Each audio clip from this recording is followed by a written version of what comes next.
Sexual rituals of the cult of Venus in Imperial Rome. Dare to enter the fascinating and enigmatic world of ancient Rome, where the earthly and the divine met in ceremonies that paid tribute to beauty, desire, and fertility. In this episode, we will explore the sensual and sacred rituals of the cult of Venus, a goddess worshipped not only as the bearer of love, but as the soul of the empire's prosperity. Sweet souls lost in the night. I am Lysiska, and I wonder if you have already felt the irresistible desire to stay here with me. If my stories have captivated you and my voice has whispered secrets from ancient times, I invite you to follow this channel and activate the bell. This way, you will not miss any of our meetings. But if you really want to win my heart and be part of this eternal journey, you can leave your offering on PayPal or Patreon.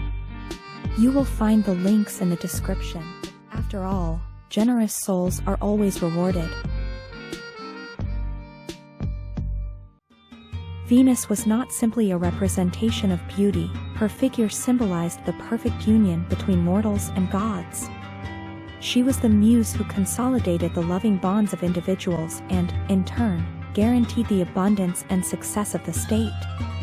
In Imperial Rome, honoring Venus was not only an act of personal devotion, but also a collective ritual to maintain cosmic balance. As the goddess of love and fertility, Venus inspired both human relationships and the growth of Roman territories. She was seen as a maternal figure, capable of protecting and guiding both the people and the empire in its expansion, making her cult both a spiritual and political practice. The cult of Venus has roots that go back to pre-Roman traditions, where fertility and beauty were already considered sacred forces. As Rome grew in power, it adopted and elevated Venus to the status of protector of the people and emperors. Temples dedicated to Venus, such as the extraordinary Temple of Venus Genetrix in the heart of Rome, became scenes of architectural magnificence and epicenters of unique ceremonies. These temples were not only places of worship, but symbols of the power and sophistication of Roman society. Ceremonies in honor of Venus were not seen as simple hedonistic acts, but as deeply spiritual expressions. The Romans believed that sensuality and desire were divine manifestations, a way of connecting the body with the soul and, ultimately, with the gods. Physical union was conceived as a symbolic act, representing the fertility and regeneration necessary to maintain both families and empires. This approach transformed the most intimate human experiences into sacred rites, where the celestial and the earthly were mixed. The scene of a ceremony dedicated to Venus was an experience for all the senses. Temples glowed with the glow of golden torches, while perfumes filled the air. In some rituals, flowers, jewels and objects of great value were offered as offerings to the goddess.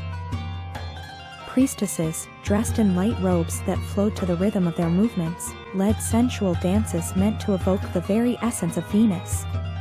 These women not only led the ceremonies, but represented the spirit of the goddess on earth, connecting the faithful to the divine realm. Sometimes the rites included processions through the streets of Rome, where men and women participated collectively, celebrating not only romantic love, but also the fertility that guaranteed the prosperity of the state. Every detail of these ceremonies was imbued with meaning. Flowers, especially roses, represented ephemeral beauty and the power of love. Perfumes symbolized the purity and attractiveness of Venus, while jewelry and other gifts showed the devotion and commitment of the faithful. The dances had a dual purpose, to honor the goddess and to physically express the link between desire and spirituality. The rhythmic movements evoked mythological stories that connected the human world with the divine acts of Venus. In the cult of Venus, sexuality was not seen as taboo or shameful, but rather as a sacred expression of connection and regeneration. Physical union was a representation of natural cycles, from the growth of crops to the continuation of human life. There is some controversy over the possible existence of sacred prostitution in some temples of Venus. This topic has been widely discussed among historians, but if true, these practices would have emphasized the divine character of the sexual act. This aspect of the cult received both admiration and criticism, depending on the moral perspective of the person judging it. The cult of Venus not only fulfilled spiritual needs, but also served an essential political role. Worship of the goddess helped unify the people under a shared ideal of love and abundance. It was also common for high-ranking figures of the aristocracy to publicly participate in these ceremonies, showing their loyalty to the goddess and the state. For the emperors, Venus was more than a goddess, she was a political ally and a legitimizing force. Caesar, for example, claimed descent from Venus through Aeneas, a Trojan hero, further cementing the link between the goddess and imperial power. Although these rituals were considered sacred by many, not everyone was happy with the practices of Venus worship. Some philosophers and conservative groups questioned the morality of the rituals, labeling them as overly indulgent or immoral. Over time, as Roman values evolved and Christianity began to gain influence, the cult of Venus came under more intense criticism, being associated with the excesses of a decadent Rome.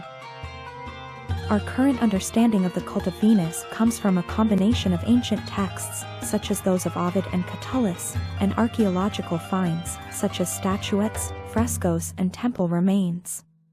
These testimonies offer a glimpse into the details of the ceremonies, although they also raise questions about what may have been embellished or exaggerated over time. Modern scholarship continues to separate myth from reality, providing clarity on the interpretation of these rituals in their historical context.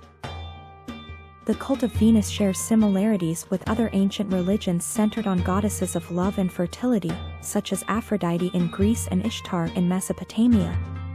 However, what sets Venus apart is her deep connection to the cultural and political identity of Rome.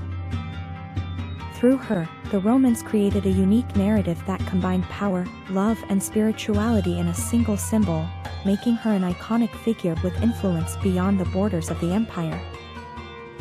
With the arrival of Christianity, temples dedicated to Venus were converted or destroyed, and their rituals condemned as pagan. Nevertheless, her figure remained alive in the collective imagination, inspiring centuries of art and literature.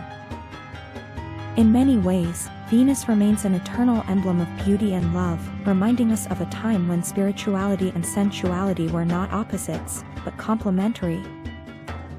The rituals of the cult of Venus in imperial Rome invite us to reflect on the delicate balance between the divine, the human, and the instinctive. These ceremonies not only offer a glimpse into a sensual and evocative past, but also into a time when love and devotion transcended the boundaries of body and soul.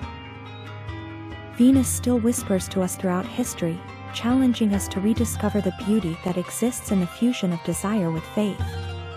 Thus, the ceremonies that once illuminated Roman nights remain as an eternal testament to the enduring power of human love.